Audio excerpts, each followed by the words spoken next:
ভারতবর্ষের স্বাধীনতা সংগ্রামের ইতিহাসে যার অবদান অপরিসীম, যিনি তার নাম অপেক্ষা গান্ধী বুড়ি নামেই খ্যাত। সেই অদম্য সাহসী নারীটি হলেন মাতঙ্গিনী হাজরা। মতাদর্শের দিক থেকে তিনি গান্ধীবাদী, তাই তার নাম গান্ধী বুড়ি। 1905 সালে মেদিনীপুর জেলার স্বাধীনতা সংগ্রামের ইতিহাসে একটি উল্লেখযোগ্য বৈশিষ্ট্যই ছিল নারীদের সেই আন্দোলনে অংশগ্রহণ এবং মাতঙ্গিনী হাজরার প্রত্যক্ষভাবে এই আন্দোলনে জড়িয়ে পড়া।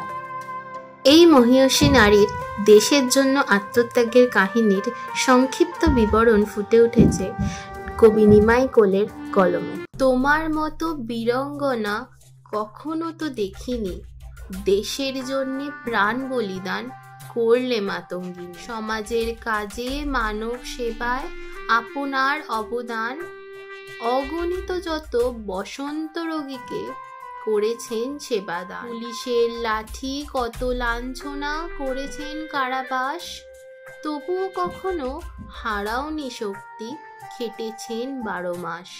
ব্রিটিশ বিরোধী আন্দোলনে ছিল না তোমার চুরি, গান্ধী আদর্শে অনুপ্রাণিত তুমি যে গান্ধী বুড়ি। আইন অমান্য, ভারত ছাড়ো, নানান আন্দোলনে বিদ্রোহে তুমি গর্জেছিলে ইংরেজ শাসনে। বহুবার তুমি খেটেছিলে জেল, তবু ছাড়োনি হাল, তোমার কর্ম অমর থাকবে চিরদিন চিরকাল। 73 বছর বয়সে ছিল তোমার দীপ্ত স্লোগান, বিপ্লবীদের আন্দোলনে আন্তঃশক্তি যোগান। বারংবার তো গুলি খেয়েও তুমি দাওনি ছেড়ে পতাকা, বন্দে মাতারাম মুখেতে ধ্বনি, শরীরে রক্ত